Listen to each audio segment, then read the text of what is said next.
Então, tranquilo. Então, bom dia, pessoal. Hoje são 23 de abril de 2021.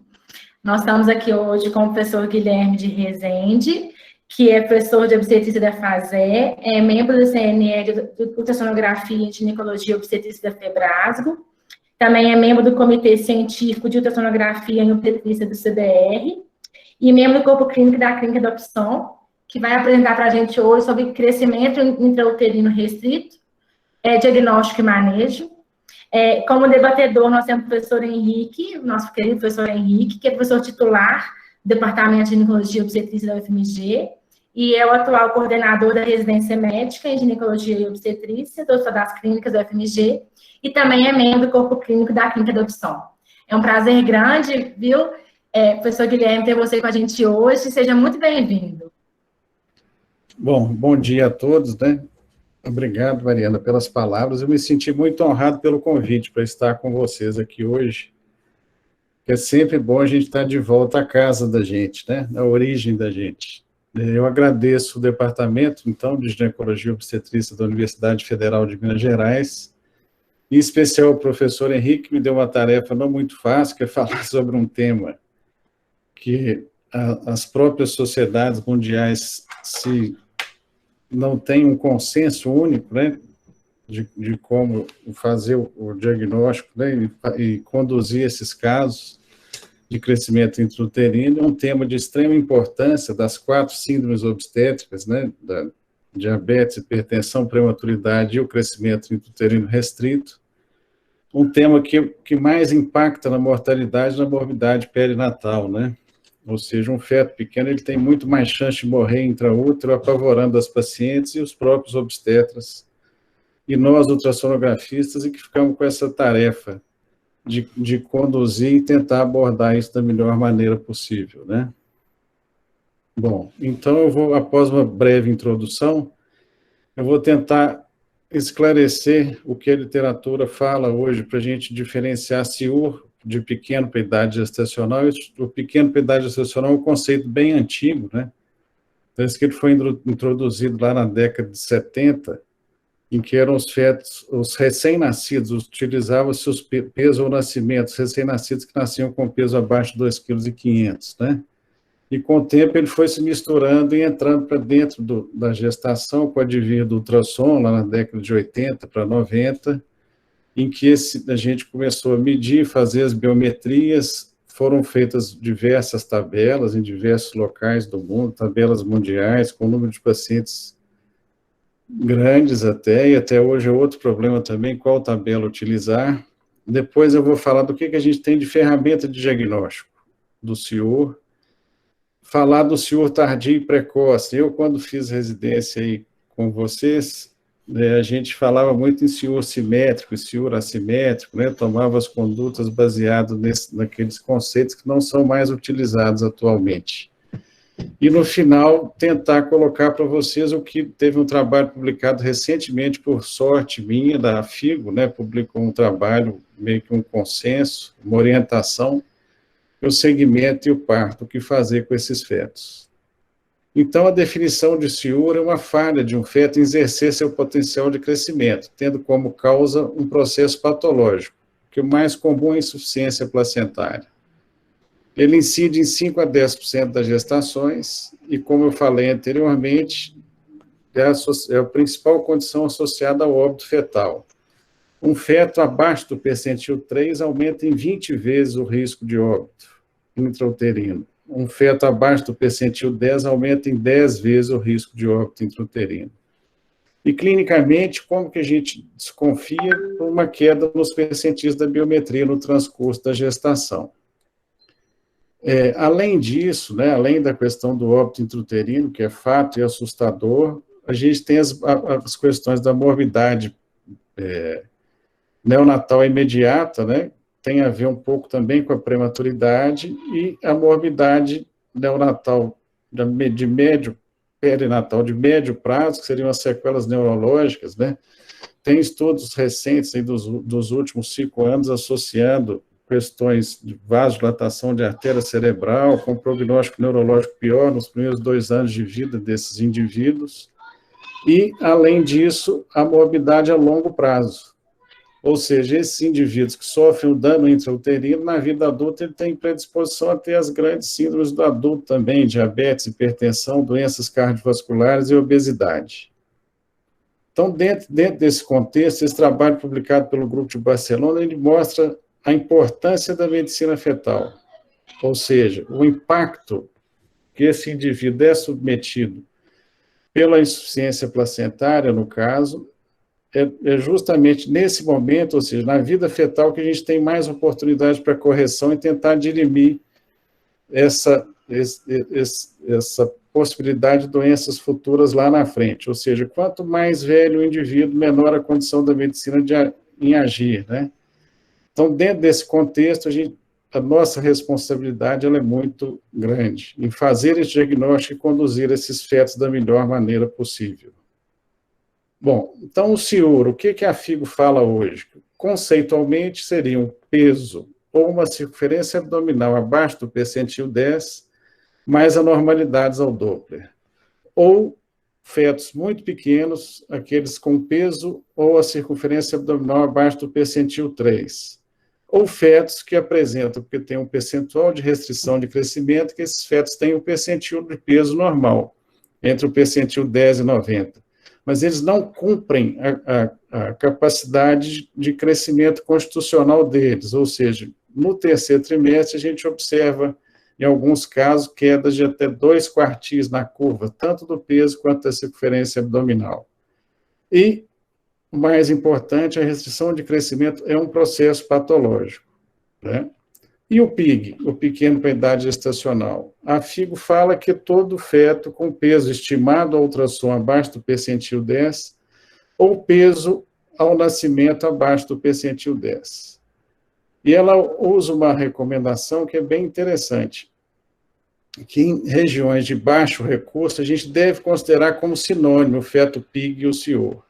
No intuito do quê? Da gente não ter falso positivo, ou seja, seria um teste de uma alta sensibilidade, não tanto específico. Na prática diária nossa, em clínica de ultrassom, em serviço de medicina fetal, a gente vive um pouco o contrário, principalmente na clínica privada. A gente tem, no dia a dia, a gente percebe um excesso de mães e de obstetras preocupados, ou seja, que seriam os falsos negativos, né? Mas pensando na população geral, é melhor que a gente tenha falso negativo do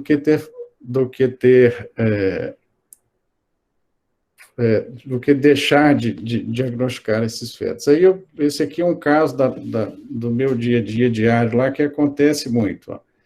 Uma paciente primigesta, 34 semanas, com peso no percentil 6,1, uma circunferência abdominal no percentil 2,7. O Doppler e o líquido amniótico normal. Aqui são as curvas de crescimento. Outra coisa importante para esses fetos, a gente conseguir acompanhá-los longitudinalmente, né? Obviamente, vocês vão observar que a gente, na prática, acaba fazendo um exagero de acompanhar essas pacientes toda semana. Isso aqui, quando não é feito pelo mesmo operador, é um desastre. Muitas das vezes, né, a gente tem cálculos de peso diferentes. Uma semana tem CIUR, na outra semana não tem CIUR, e etc. Mas essas pacientes aqui se sentiriam confortáveis em fazer o quê? Repetir a propedêutica dessa paciente em 30 dias, repetir a propedêutica em uma semana, considerando que essa paciente tem uma restrição de crescimento intrauterino, repetir em 3 dias, ou não tem, ou abandonar essa paciente, volta para o pré-natal, acompanha com o uterofito. Bom, então, nesse contexto, essa paciente, o que ela fez? Ela, com acesso às redes sociais e etc., que hoje as gestantes, elas discutem as situações dentro de grupos de WhatsApp, né, e por aí vai, Instagram, ela procurou um outro serviço de ultrassom. E no outro serviço de ultrassom, ela já estava com um dia a mais, o colega laudou como peso no percentil 20. E aí? Ela questionou o seu obstetra. Olha, esse ultrassonografista, o doutor fulano de tal, falou que o meu menino está normal, que ele está dentro do peso normal, que não precisa ser acompanhado, agora eu estou bem mais tranquilo, só quero ir nessa clínica que eu fui agora. Bem, O diagnóstico, isso é muito importante, ele depende da curva que a gente utiliza para poder fazer, né? Ou seja, qual a melhor curva? Não sei se a literatura tem base e consenso para falar qual que seria a melhor curva, porque a gente tem curvas publicadas, a mais tradicional, que é a curva de Hadlock, ela tem um contexto de ser uma população americana, um número pequeno de fetos que foram estudados, se não me engano, em torno de 400 fetos, mas parece que é que ainda continua em voga nos melhores serviços, né? Nesse movimento surgiram curvas mundiais, né, o Intergrowth, que até tem uma participação, parece, de um professor de Campinas, que ele usou uma curva de vários centros. Então, tem países, os indianos, por exemplo, eles têm um percentil 10 mais baixo, né, diferente com o americano, diferente com o sueco, e por aí vai, mas eles têm essa curva em roxo aqui. Tem essa outra curva da Organização Mundial de Saúde, né? Então, hoje a gente tem curvas tentando fazer uma curva única para o mundo inteiro, parece que isso não deu muito certo, porque as populações são diferentes, as condições genéticas são diferentes, e você tem curvas regionais. O que a FIGO fala? Para a gente dar preferência para as curvas regionais. E qual parece que é o futuro? O futuro parece que o próprio feto, com o advento da tecnologia e com o avanço da genética, a gente consiga, em um certo momento, predizer uma curva para aquele próprio feto individualmente, que a gente evitaria falsos positivos e falsos negativos. Bem, aqui só exemplificando, quando a gente usa o Hadlock e usa o Intergrowth, usando o Intergrowth, a gente deixa passar muito feto com restrição de crescimento. Tá? E se a gente usa o Hadlock não deixa passar feto com restrição de crescimento, mas ele acaba diagnosticando para mais, ou seja, a gente teria mais falso positivo. Bom, e o que a gente tem de ferramenta diagnóstico no dia a dia da obstetrícia? Então, a principal delas é o uterofita, né? Para pré-natal de baixo risco, que é feito nas unidades básicas de saúde, nos atendimentos ambulatoriais, nos consultórios, ele tem uma boa acuidade entre 24 e 38 semanas. A gente tem uma curva publicada pelo professor Zugaib, de uterofita para a gestação, né? Então, é o que deve ser utilizado no dia a dia da assistência obstétrica geral. Bom, paciente com fator de risco ou desconfiou através do uterofita, de um uterofita menor para a idade gestacional, um crescimento abaixo do esperado, queda na curva, a gente parte para o ultrassom. Hoje, até o Ministério da Saúde recomenda pelo menos um ultrassom na gravidez e recomenda que seja o morfológico. E o mundo também, o consenso é de que não tem sentido fazer ultrassom de terceiro trimestre de todo mundo em paciente de baixo risco. Mas, naquelas pacientes com indicação de ultrassom de terceiro trimestre, o que a gente tem que saber? Né? Que a equação para cálculo de peso mais utilizada e que mais indicada seria o Hadlock, em que usa a circunferência a circunferência craniana, o fêmur e a circunferência abdominal, né? As que utilizam o DBP pelo formato da cabeça, uma cabeça mais dólica ou mais braquicefálica interferiria no cálculo do peso. Saber que o erro do cálculo é gigantesco, ou seja, entre 15% e 20%, que os acompanhamentos biométricos semanais, a gente acaba incorrendo nesse erro aí, né? Então, não tem indicação de fazer ultrassom de todas as pacientes no terceiro trimestre. E o Doppler?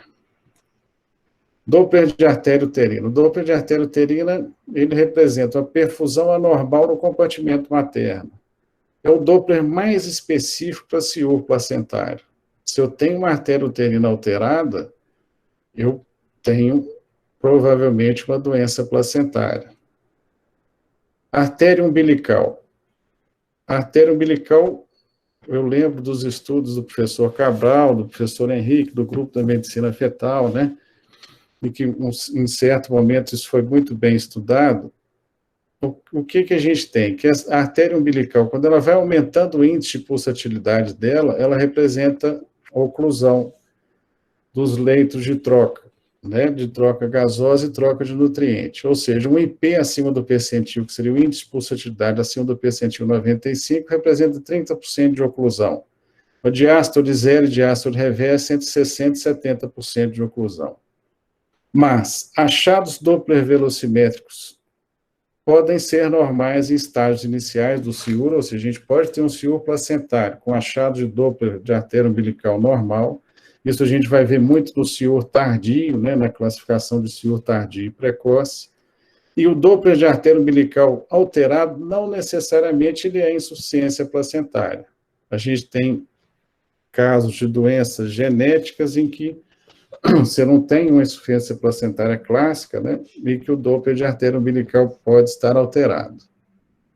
A artéria cerebral média, ela tem um papel importante no CIUR tardio, né, porque ela indica a redistribuição de fluxo, a centralização, é aquela história da proteção das áreas nobres, né, e com a hipoxemia fetal, ela é um marcador de hipoxemia. A hipoxemia fetal, a gente vai ter uma redução do seu índice de pulsatilidade.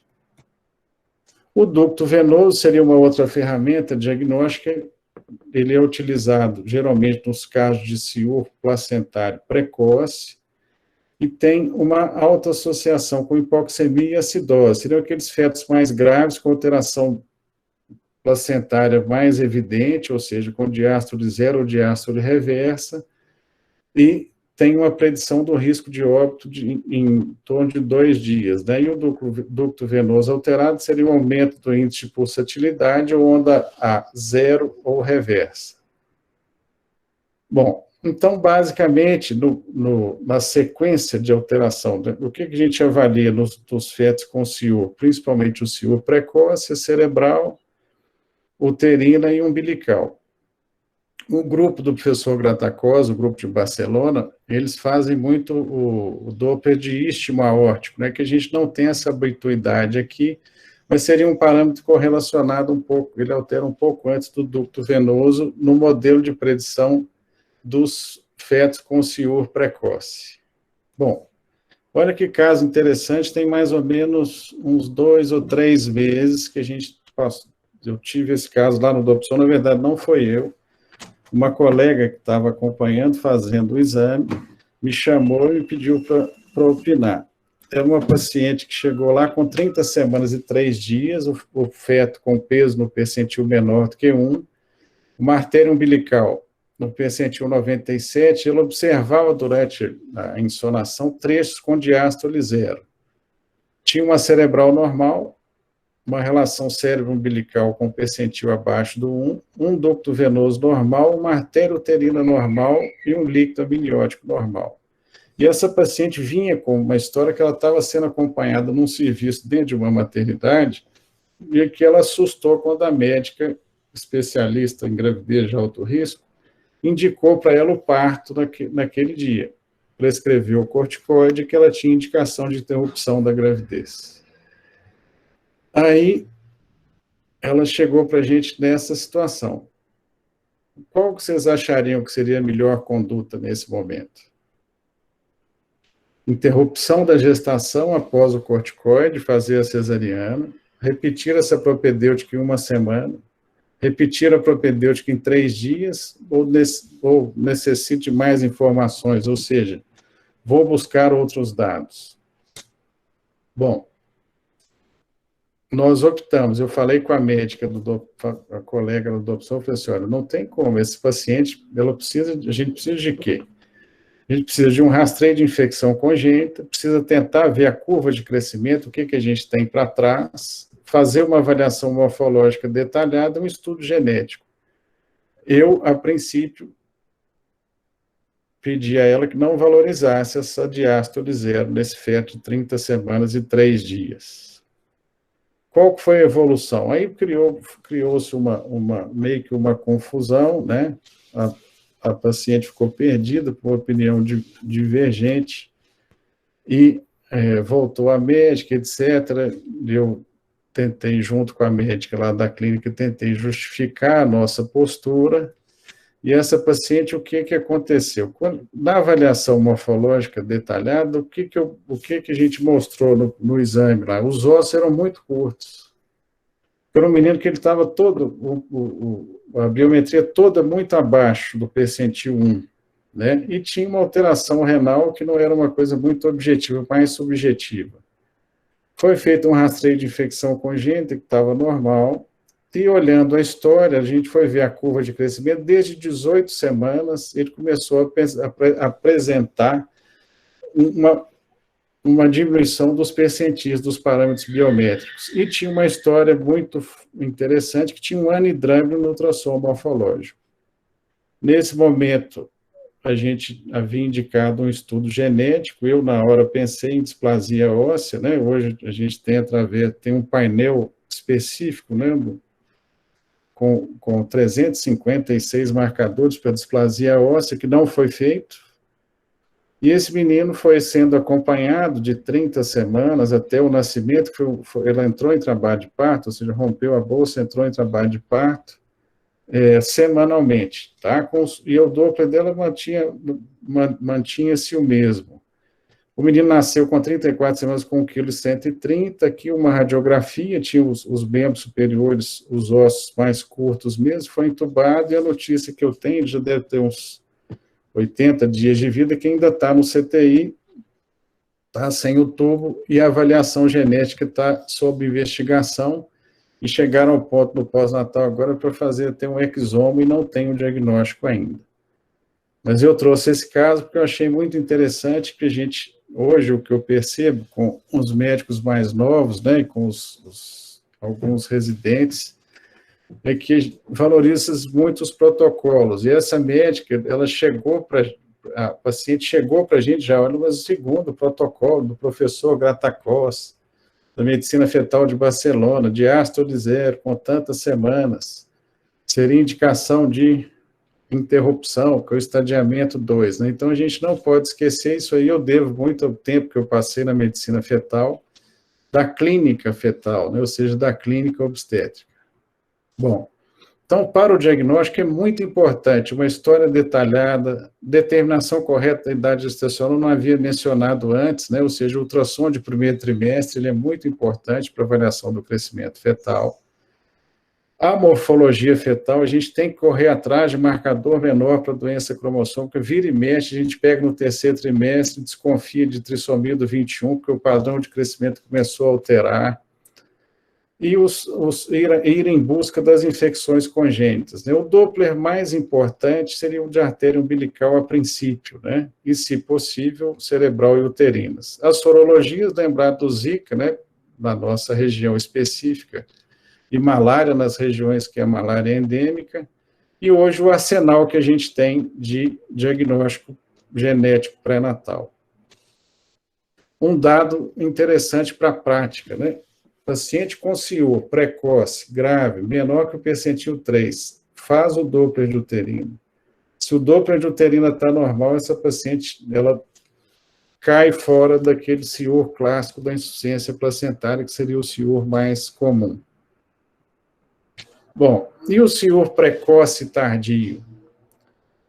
Em 2014, o professor Gratacós publicou um trabalho que impactou o mundo inteiro na condução desses casos, porque ele observou com as pesquisas dele, porque você tinha dois tipos de insuficiência placentária. Uma insuficiência placentária que era muito precoce, muito grave, ou seja, que era aquela clássica que altera a artéria umbilical, né,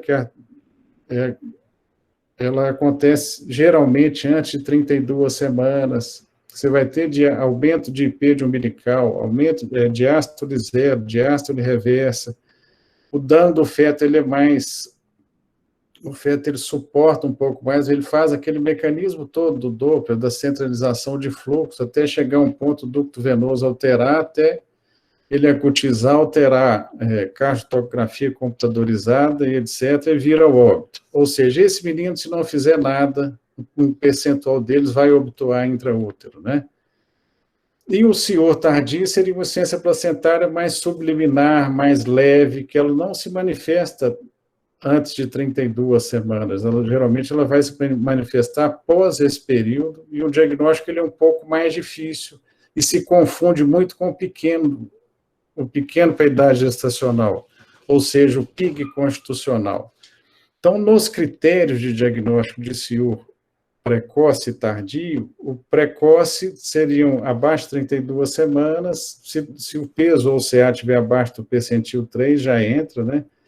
No diagnóstico, ou alteração da artéria umbilical, como diástole 0 ou reversa, ou um feto menor do que o percentil 10, com alteração de umbilical ou de uterina, tá? E o senhor tardio, se tiver peso ou CA abaixo do P3, continua sendo, se aparece depois de 32 semanas, ou se tiver dois desses critérios aqui, que seriam peso ou CA menor do que o percentil 10, peso ou CA eles caindo 2/4 na curva de crescimento, ou que seria a ferramenta mais importante para o diagnóstico do senhor tardio, seria essa relação cérebro-placentária, ou seja, uma umbilical que está próximo do percentil 95, uma cerebral que está próximo do percentil 5, que quando se faz a relação, essa relação altera, tá? Ou uma artéria umbilical acima do percentil 95. Então, resumindo aqui, ó, o senhor precoce, ainda bem, ele é menos incidente, 1% das gestações. O tardio, ele é mais comum, 5 a 10%. Qual que é o problema do senhor precoce? Eu tenho certeza que o professor Mário, o professor Henrique, o professor Gabriel enfrentam aí na maternidade do Hospital das Clínicas. É o que fazer com esses meninos quando eles agravam, porque eles ficam graves, né? Ou seja, manejar esses meninos, levando em consideração a balança de prematuridade e o risco de óbito intrauterino, não é uma coisa muito fácil. Hoje, parece que o marcador final, né, pensando em idades gestacionais muito precoces, seria a cardiotocografia computadorizada, associada ao Doppler de ducto venoso. O senhor tardio, o grande problema já é o que a gente vive. Quem está na clínica, fora de hospital, essa confusão de chegar no final da gravidez, está abaixo do percentil 10, e é o quê? Isso é um pico constitucional, isso é um senhor tardio, né? E o risco desses meninos é que eles podem, de uma hora para outra, eles podem ter eles pioram em horas, né? Você não tem um exame de propedêutico obstétrica seguro.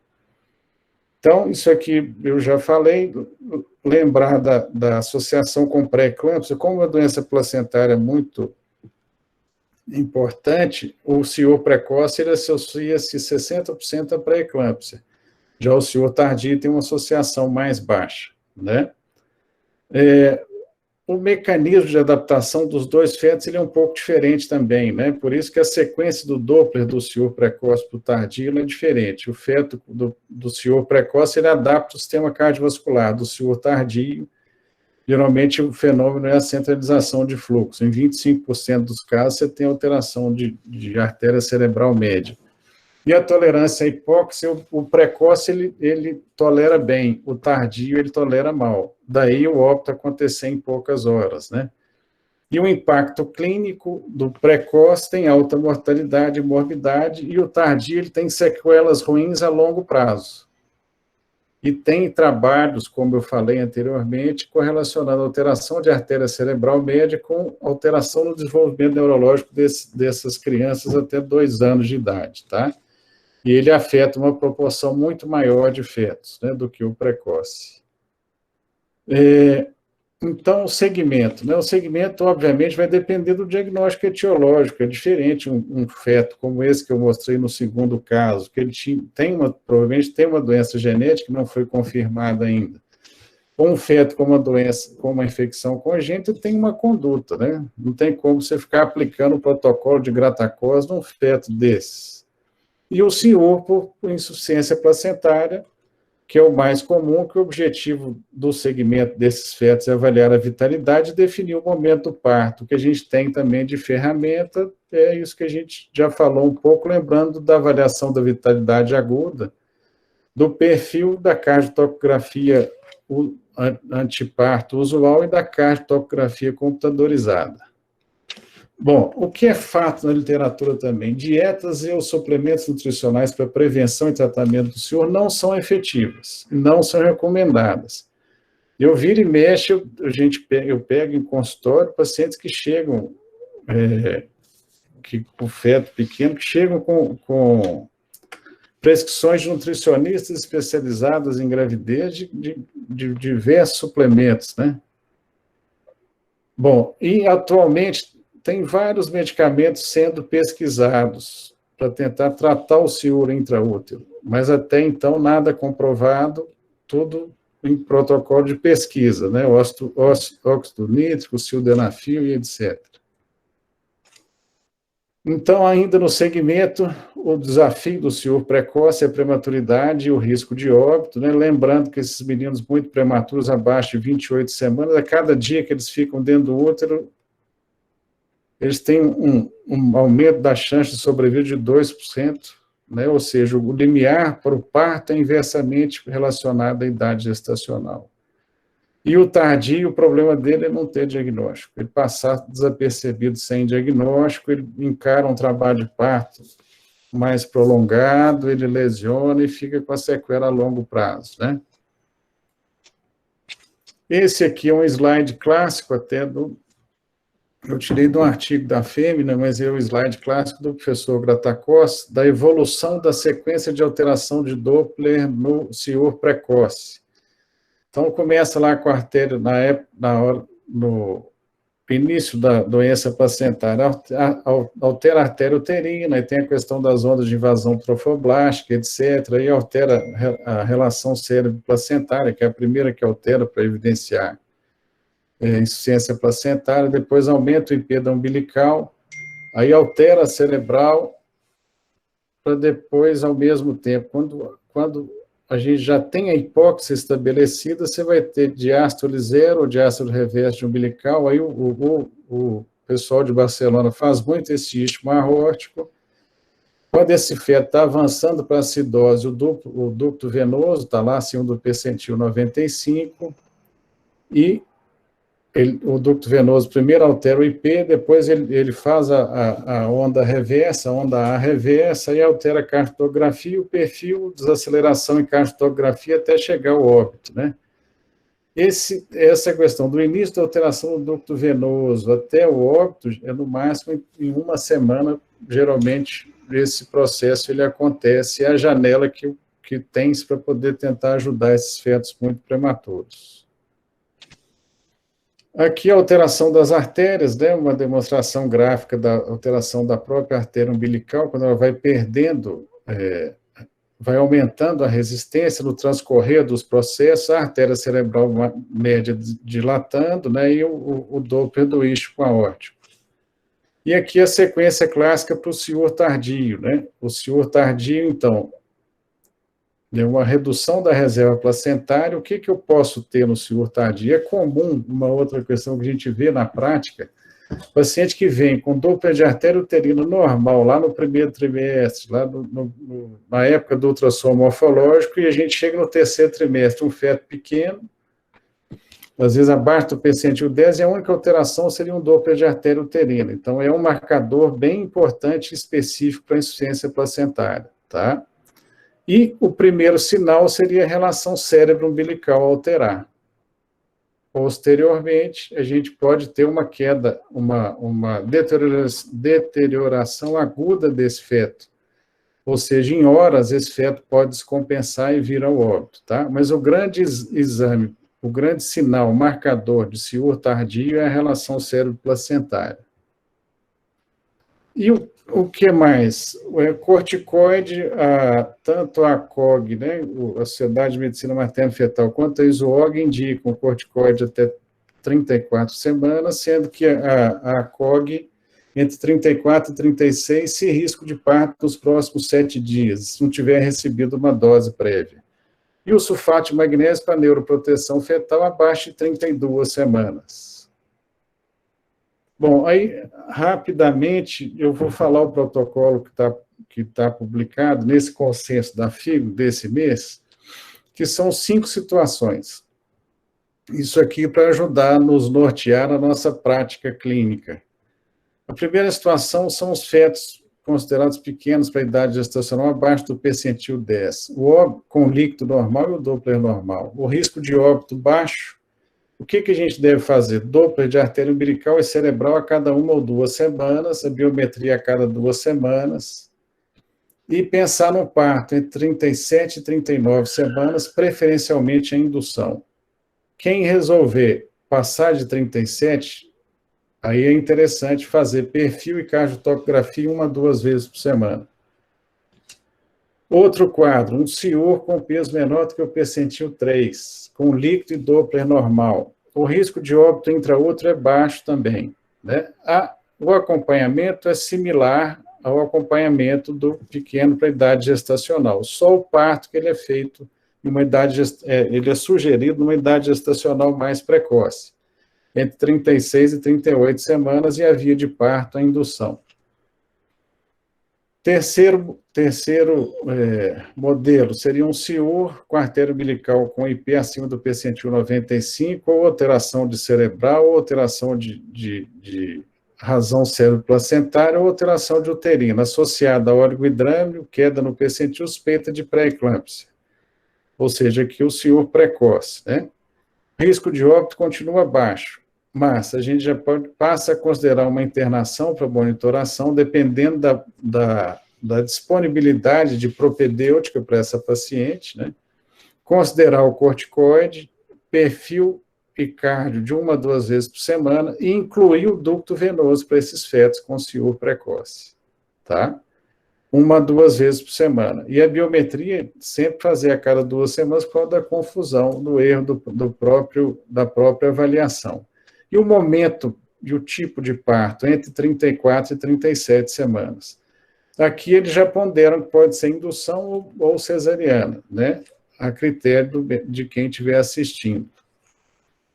Aí, as duas situações mais graves de senhor precoce, o primeiro deles, o com diástole zero ou reversa no umbilical, sem alteração de ducto venoso, o risco de óbito ele já dispara, diástole zero 6,8%, a reversa 19%, e o risco de deteriorização da diástole zero em 5 dias, da reversa em 2 dias. O acompanhamento sugerido para essa paciente, essa sim deve ser internada, fazer o corticoide, acompanhar com perfil e cardio, são marcadores, exames para avaliação de vitalidade aguda 2 vezes ao dia, e o Doppler a cada 1 ou 2 dias. Diástole zero, sugerido o parto entre 32 e 34 semanas, e a reversa entre 30 e 32 semanas. E o protocolo sugere que seja feita cesariana para essas pacientes. E os casos num ponto mais avançado da doença, que seria o Doppler alterado, o risco de óbito de 20%, também a paciente internada, corticoide, perfil e cardio 2 vezes por dia, e o Doppler diário. E é sugerido parto entre 26 e 30 semanas e cesariana. Acredito que essa situação aqui é o que é vivida dentro de uma maternidade como aí do HC, né? Que acaba assimilando esses casos com um risco maior.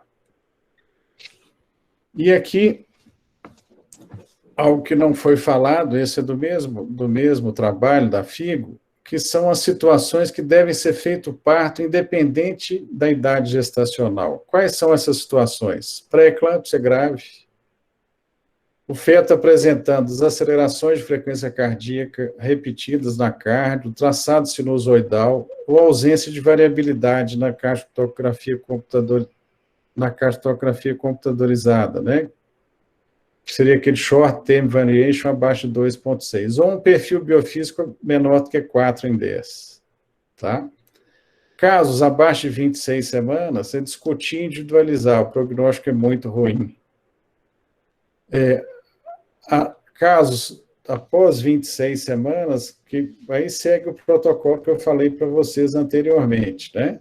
Que tem a ver com o ducto venoso e os marcadores de infecção, os marcadores de vitalidade aguda, né?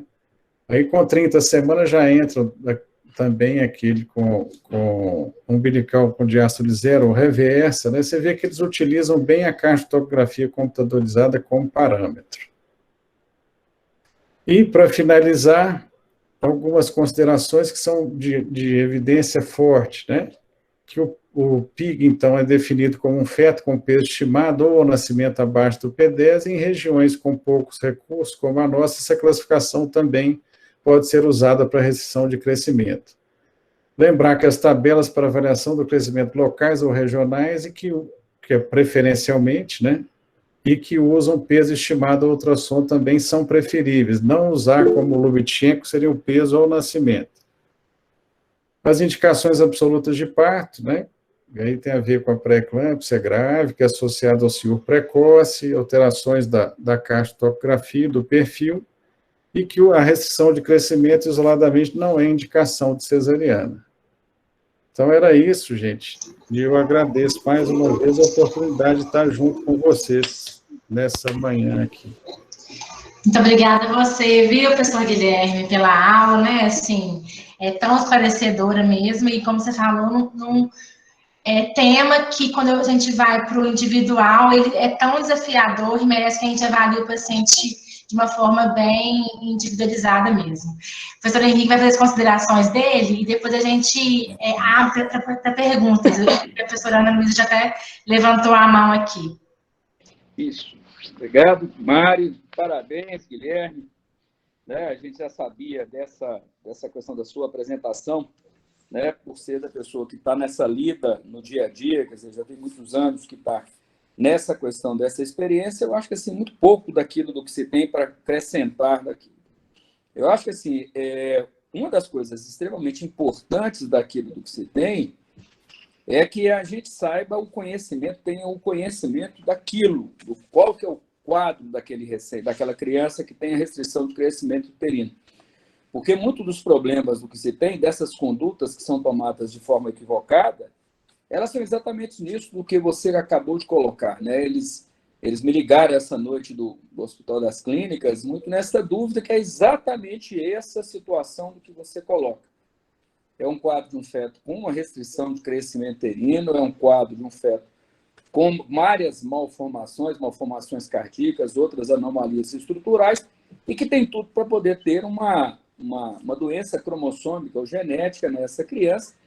E aí, você vai pegar uma menina de 21 anos e vai fazer uma cesariana para uma criança que seja cromossomicamente alterado? Então, essa é que é a grande dúvida.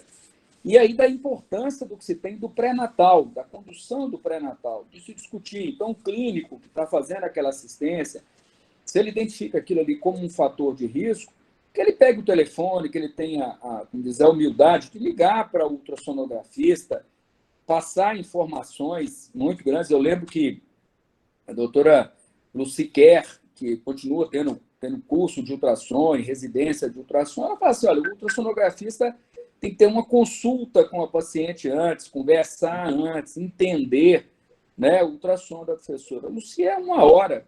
Essa 1 hora, metade do tempo é uma anamnese daquilo para que se compreenda daquilo do que se tem. Então, eu achei assim, muito pouco comentário pela essa apresentação do Guilherme. É só agradecer e abrir para que sejam feitas as perguntas. Tá? Obrigada, professor Henrique, pelos comentários, viu? Então, vou abrir para perguntas, tá, professora Ana Luísa? Bom dia para todo mundo. Bom dia, Guilherme. Sempre um prazer te ouvir. Eu tenho a sensação, Gui, que eu sou a maior detentora de CIUR de Belo Horizonte, porque não é possível ter tanto menino com CIUR na minha vida. E o Guilherme é, assim, um parceiraço meu na condução das minhas pacientes. Eu mando todas as minhas pacientes para ele. E a gente tem uma parceria bem legal, né, Guilherme? Eu acho, assim, primeira coisa que eu gostaria de falar, assim, da importância, né, do ultrassonografista, da gente ter essa visão longitudinal do bebê, né, sempre pela mesma pessoa, por uma pessoa que você confia, que você sabe a qualidade do exame, para uma pessoa que você sabe que fala a sua mesma língua, né, assim, o Guilherme, quantas vezes ele não pega o telefone, deixa a paciente lá dentro da sala e me liga, fala, Ana, a paciente está assim, assim, assado, né. Então, e sem desesperar a paciente, sem indicar via de parto, né, com muita tranquilidade e serenidade. Então, queria te elogiar, assim, do ponto de vista acadêmico, a gente já sabe, mas do ponto de vista profissional, que você é um baita médico, um baita ultrassonografista, e eu gosto muito de ter você nessa parceria comigo, assim. E segundo, eu queria, assim, os casos de estupro, eles são casos que me deixam sempre muito aflita, assim, né? Eu acho que quando a gente olha a literatura, talvez por a gente não ter um consenso, né? Inclusive quando a gente olha esse artigo, né? Esse guideline da FIGO, a gente vê que eles continuam deixando aberto o segmento entre 1 e 2 semanas, né? E isso me deixa assim, eu fico super aflita de falar assim, eu não vou fazer toda semana, porque às vezes eu vou acabar tomando uma conduta muito intempestiva, sendo que não deu para mudar tanto, né, em 1 semana. Às vezes, será que 2 semanas não é demais para eu deixar esse menino solto, assim? Então, eu ainda tenho esse dilema, assim, na minha prática. E, por último, eu queria te dar notícia de um neném que você acompanhou super, da Sofia e do... esqueci o nome do pai agora completamente. Do Samuel. Eles super confiaram no Guilherme, assim, fizeram um vínculo muito bacana, era um bebezinho com um percentil de peso no 7, mas um CA que chegou a 0,8, né, com Doppler sempre normal, e eu induzi o parto com 37 semanas, e nasceu super bem, era muito pitistita mesmo, e agora, Gui, fez o diagnóstico de Hirschsprung, megacolo congênito. Então, assim, como que às vezes a gente não descobre nada, né, mas que esse neném já tem alguma coisa potencialmente grave, né, e que às vezes durante o pré-natal a gente não vai conseguir descobrir. Era isso, obrigada. Tá ótimo, Ana. Eu te agradeço pelo retorno aí, pelas palavras. Agora, eu acho que o que dá dúvida na prática, que é o mais comum, é o senhor tardio mesmo. O que a gente faz com o senhor tardio, né? Esse fato de um único ultrassonografista acompanhar a paciente é muito importante, porque a gente acaba assumindo, sendo corresponsável, né, com o obstetra pelo feto, tratando o feto como um paciente, e parece que o senhor tardio, que não vale a pena deixar essa paciente passar de 39 semanas. Esse intervalo entre 37 e 39 semanas, quem optar por manter a gestação, que isso seja mais bem vigiado, incluindo os marcadores de fase aguda, e o perfil e a cardio, né? Tá? Mas obrigado. Professora Lamanda.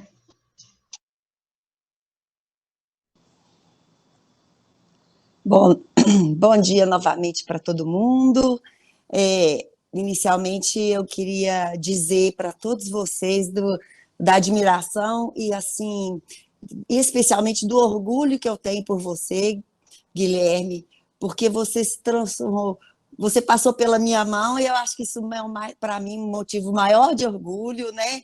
Eu acho que você mais me ensinou do que eu te ensinei e continua me ensinando, e você se transformou uma referência, não só para nós, local, mas para o país inteiro, e de seriedade, de dedicação, e especialmente com essa serenidade, com essa humildade que você tem, sabe?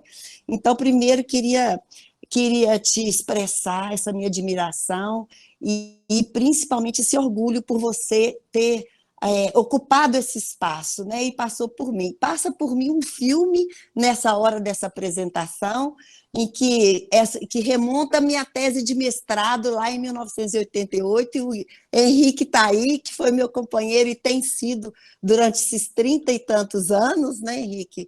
Desde lá, quando a gente fez uma comparação entre exame clínico, ultrassom e Doppler da artéria umbilical, que estava começando no nosso meio, o Henrique vai lembrar que a gente não tinha aparelho direito, a gente roubou a chave do pessoal da cardiologia para conseguir fazer Doppler. Enfim, o Henrique sabe muito bem que acompanhou, a gente vem de mão dada desde lá. Então, e de lá para cá, você vê, passam 30 e tantos anos, e o CIUR continua sendo um desafio, né? E esse desafio, que eu acho que você colocou muito bem, que o que a gente tem que ter é um feeling, um raciocínio clínico global, holístico em relação àquela paciente. É lógico que você vê que tem os guidelines, e nem eles são muito, assim, tem diferenças, tem semelhanças, mas eu acho que o mais importante é que a gente estava discutindo ontem no alto risco, coincidentemente, é a gente discutir esses guidelines à luz de um contexto clínico, que vai lá da anamnese que você tão bem colocou. E a gente esgotar naqueles casos que você vê, que seja precoce e que realmente, como você colocou, em países como o nosso, deve ser colocado como senhor, porque nem todos, de fato, serão aqueles pigzinhos constitucionais, eles não são tão saudáveis assim. E aí, nesse ponto é que eu queria apenas acrescentar que, de fato, igual você colocou, vamos esgotar a propedêutica dessas pacientes com exames de sorologia, com eco, com exame morfológico bem feito, e às vezes até a gente abordar a questão genética.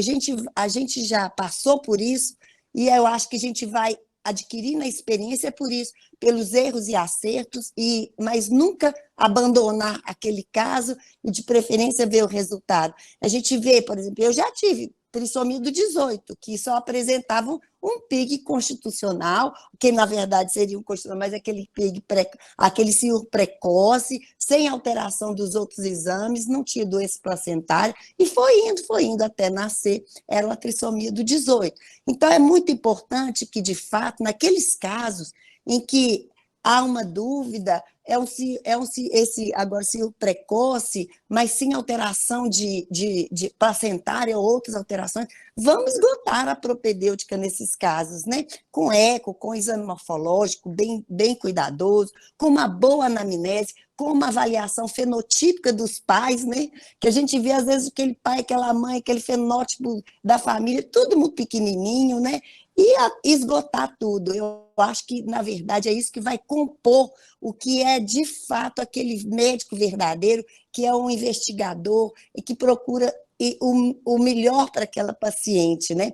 E, no final das contas, nós vamos, às vezes, errar, nós vamos, às vezes, acertar, mas o que nós nunca vamos fazer é a gente deixar de exercer a verdadeira medicina, inclusive nesse caso, que continua desafiante, né? Até hoje a gente vê, e continuará sendo um desafio, pelo que a gente vê, e mesmo com a tecnologia avançando, com tantos avanços. Obrigada, Henrique, obrigada, Gui, continuará sendo essa referência para todos nós. Muito obrigada.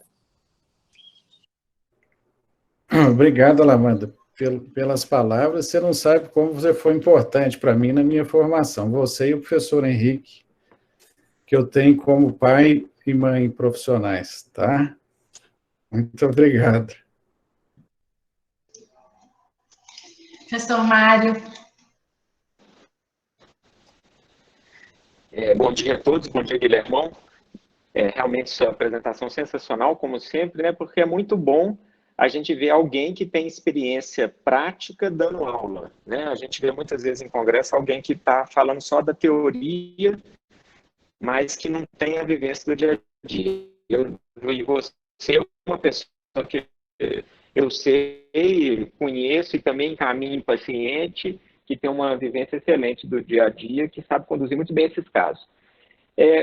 Como a professora Lamanda falou, coincidentemente, ontem, a gente teve na discussão do pré-natal de alto risco a apresentação de um outro protocolo também desse ano, que é o da ISUOG, também sou de CIUR. Foi o Caio, que até estava presente aí na reunião, que apresentou, e eu comentei ontem, e vou reforçar isso hoje, o que eu acho mais interessante são as pequenas diferenças entre esses protocolos. Porque o Gratacos, ele deu um norte, mais ou menos, ele explicou mais ou menos para todo mundo como é que deveria ser a condução desses casos. E depois cada um desses protocolos fez alguma pequena adaptação, alguma pequena alteração, que não sei se ajuda ou se dificulta, mas eles têm pequenas diferenças. Então, por exemplo, o que eu achei interessante desse protocolo da FIGO, que enquanto o Gratacos ele fala para interromper, por exemplo, o Doppler, paciente com Doppler da artéria uterina acima do PCNT 95 só com 37 semanas, esse protocolo da FIG já fala para interromper com 34.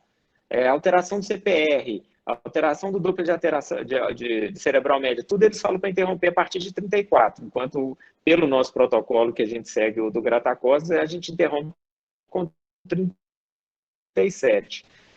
Outra coisa que eu acho interessante, O do Gratacost fala para levar o PIG até 40 semanas, e esses outros protocolos já falam para interromper com 38, 39 semanas, nenhum fala para levar até 40, que é uma coisa que eu concordo, eu acho mais razoável.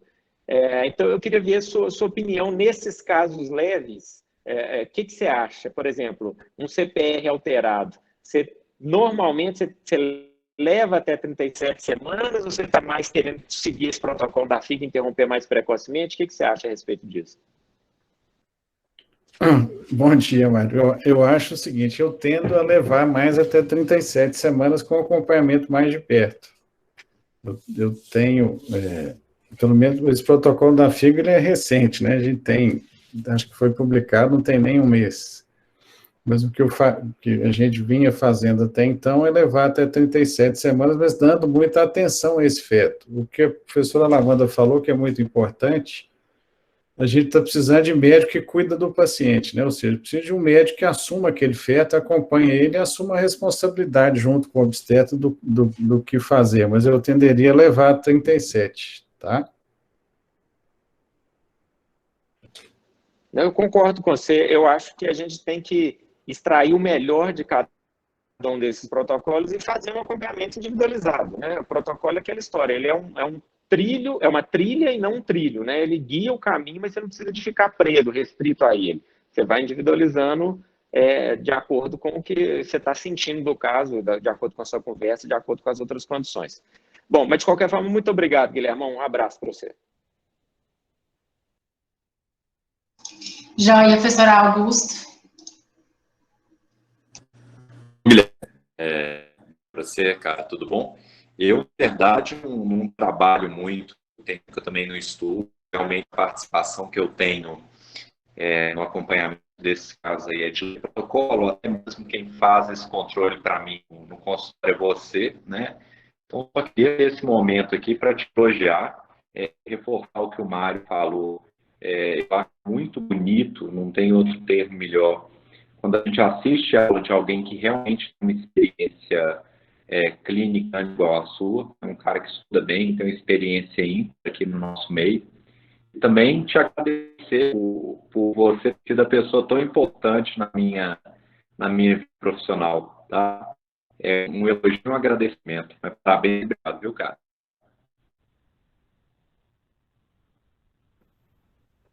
Eu que te agradeço, viu, Augusto? A parceria e a possibilidade, a realidade, né, da gente estar trabalhando junto aí. Eu que te agradeço. Professor Gabriel.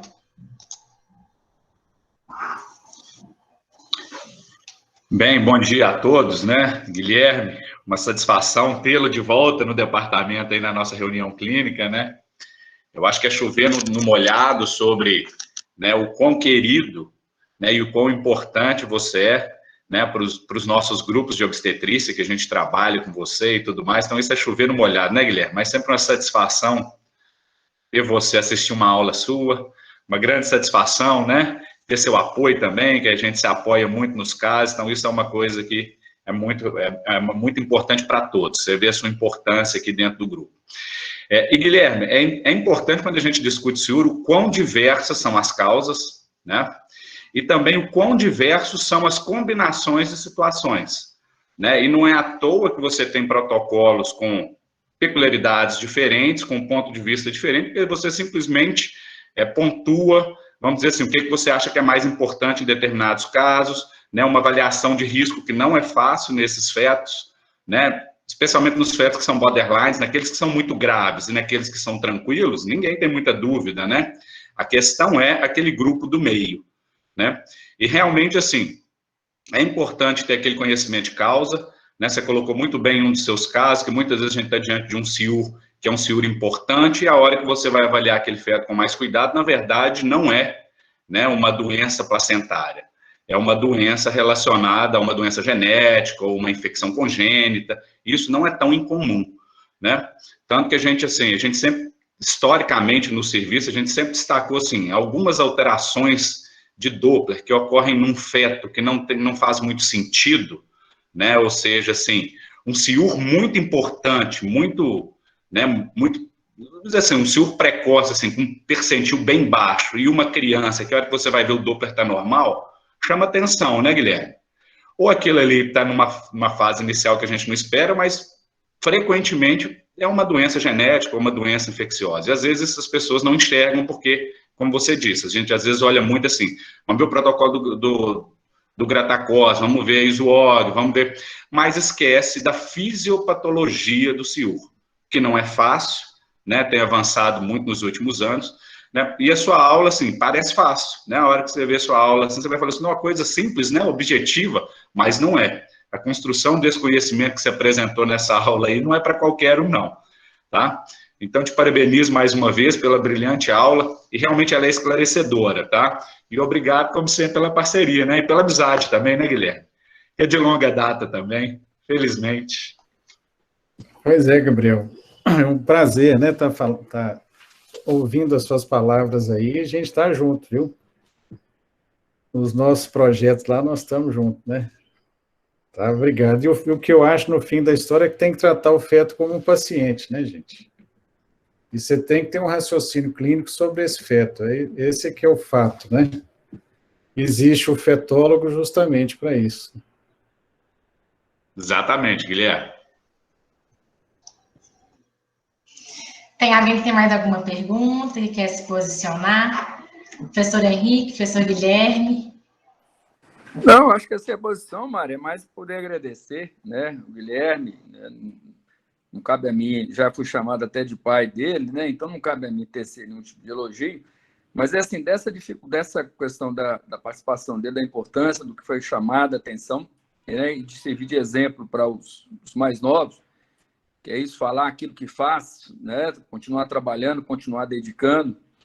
Na medicina é assim que a gente vai conseguir, né, aquela máxima que sempre nos incomodou muito, né?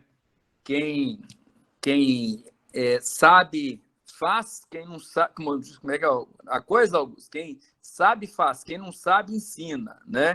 Isso não é uma coisa muito correta. O correto é isso. Quem sabe, faz, quem sabe, ensina, né? Demonstrar na parte prática, naquilo da questão das condutas, ficou muito bem colocado, principalmente naquilo que a professora Ana Luísa colocou disso, da pessoa que vai vivenciando essa situação, que é o mais importante, porque hoje a gente tem visto muita gente que escreve, muita gente que está dando aula, que você vai conversar com a pessoa, ela nunca viu, ela não sabe daquilo, né? Hoje, com a questão da facilidade das revisões da literatura, elas trazem esse tipo de situação. Mas é parabenizar a professora Mariana Seabra, pelo brilhantismo, né, e responder, inclusive, a provocação do que o professor Rubens fez na última aula. Não posso me comparar o meu charme com o da professora Mariana, professor. É óbvio que todo o Centro de Estudos cresceu demais da conta com a professora Mariana pela sinceridade, simpatia, né, o charme que é completamente diferente e que faz com que hoje o Centro de Estudos nosso seja essa referência com um número cada vez maior de pessoas, inclusive pessoas externas, e que a gente espere que cada vez esteja aumentando mais. Tá? É um agradecer e um bom dia para nós todos. Obrigada, professor Henrique. Bom, assim, é um prazer sempre receber todo mundo aqui, né? Assim, eu tenho o privilégio de poder contar com todo mundo e com excelentes palestrantes, excelentes debatedores e com o departamento todo. E, né, quando o Guilherme abriu a aula falando, né, que tinha sido um desafio para ele, eu tenho certeza que o professor Henrique deu essa aula para o professor Guilherme, que se conhecendo a formação dele, né, e, assim, a experiência, né, que ele tem para conduzir esses casos. Então, assim, a gente não esperava ninguém menos e uma aula tão maravilhosa como a gente teve. Viu, professor Guilherme? Foi excelente mesmo. Mariana, muito obrigado, viu? Obrigado por ter podido passar esse tempo dessa manhã com vocês aí. Tá? O prazer é todo nosso. Seja bem-vindo. Parabéns, tá? Tchau. Obrigada, gente. Um ótimo final de semana. Parabéns, Guilherme. Obrigada, Marcos. Obrigado. Obrigada a vocês. Tchau, gente. Obrigada. Obrigada, pessoal. Tchau. Bom fim de semana para todo mundo, com muita saúde e muita paciência. Bom vê-los. Amém.